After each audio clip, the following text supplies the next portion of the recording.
17h10, c'est sur France Bleu Armorique. Comme promis, on est à Paimpol, à la librairie Renard, où nous accueille Tristan Mingui. Bonjour Tristan. Bonjour Christine, bonjour à toutes vos auditrices et auditeurs. Merci d'être avec nous et puis de participer à cette semaine un peu folle, parce qu'on s'est dit avec cette semaine, avec en ligne de mire samedi, la fête des librairies indépendantes, on veut avoir que des libraires indépendants pendant toute cette semaine. Et vous avez relevé le défi et c'est bien, j'en profite pour vous remercier parce que nous, on est vraiment toujours ravis de voir que le dynamisme du territoire se vérifie à plein d'endroits, parfois inattendus. Alors, cette librairie Renard à Paimpol participe pour la première fois à cet événement ? Non, c'est pas la première fois, non. Ah. Non, c'est quelque chose qu'on fait assez régulièrement parce que ça nous tient à cœur en fait de célébrer cet événement et puis de célébrer notre métier tout simplement qu'on adore pratiquer avec nos clients au quotidien et puis de rappeler un petit peu la place qu'a occupée et qu'occupera encore la librairie au sein de la culture française. Indépendante, et ça c'est pas rien non plus. Hein. Non, c'est un revendiquer sa liberté. Instants, ouais. Bah oui. Et c'est une affaire de beaucoup de choix en fait à faire tous les jours, de nous faire plaisir à nous et puis de faire plaisir aux clients évidemment. Ah oui, c'est ça, c'est un équilibre parfois difficile à trouver, on peut l'imaginer. Nous en tout cas, ce qu'on voudrait, c'est que vous nous proposiez une piste de lecture, parce que tous les jours, nous on a un rendez-vous avec les libraires à 16h10 et 17h10, et on aime bien suivre les recommandations de ceux qui savent ce que sont les livres et qui ont lu avant nous ce qu'on va pouvoir aller chercher à notre tour. Qu'est-ce que vous nous proposez ?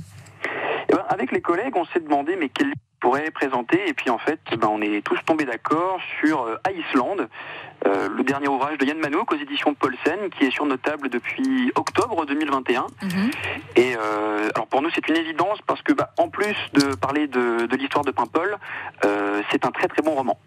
C'est un très très bon roman parce que, alors Yann Manouk, on le connaît pour ses polars notamment, et c'est quelqu'un qu'on aime beaucoup parce qu'il réussit toujours à allier le romanesque avec en même temps de bonnes ambiances, un style très fort, et il réussit particulièrement à rendre ses personnages iconiques.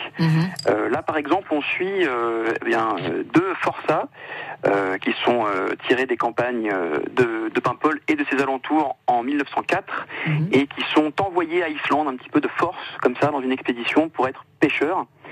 Et on suit également Marie, une infirmière, qui se rend à Islande pour voir à quel point et pour constater à quel point leurs conditions de vie sont extrêmement dures. Et c'est un ouvrage dans lequel on a froid avec ces hommes, on a faim avec ces hommes, on a peur avec ces hommes, et ça nous tient en haleine jusqu'au bout. Alors vous dites que ça nous en dit beaucoup sur Paimpol, mais on est en Islande, alors comment est-ce qu'on arrive à faire ce lien réellement ?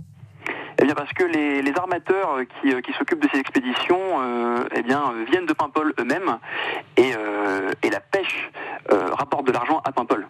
D'accord, voilà ce qu'il nous fallait comme précision. Parce que on n'est pas tous super doués en histoire, vous savez. Moi, j'avoue que j'avais besoin aussi qu'on rappelle ça. Alors, on sait qu'il y a eu la pêche. On sait bien les Terre Neuva, c'est pas pour rien. On connaît tout ça, mais on a besoin quand même de nous rappeler aussi comme combien certaines communes, certains petits ports et certains ports un peu moins petits d'ailleurs ont compté pour apporter eux aussi leur pierre à l'édifice de cette grande histoire bretonne. Bon, alors ce livre, vous l'offrez samedi, si j'ai bien compris. Oui, absolument. L'un ou l'une d'entre nous, de ceux qui écoutent en ce moment à la radio, 02 99 67 35 35, c'est le numéro qu'il faut faire maintenant pour gagner à Islande de Yann Manouk, à récupérer chez vous samedi, où en plus, non seulement vous offrirez le livre à notre gagnant, notre gagnante, mais vous allez y ajouter le livre supplémentaire de cette fête de la librairie. Et une fleur, non ? Et une rose, oui, absolument. Bon, voilà. On vous souhaite une belle journée de fête à la librairie Renard de Paimpol. Et un grand bonjour à toute l'équipe qui est sur le pont. On sait que c'est actif en ces journées de vacances. Ah oui, c'est actif. Avec plein d'enfants partout ? Oui, plein. Alors, on vous laisse travailler. Merci beaucoup. Tristan Mingui, à très bientôt. À très vite, au revoir.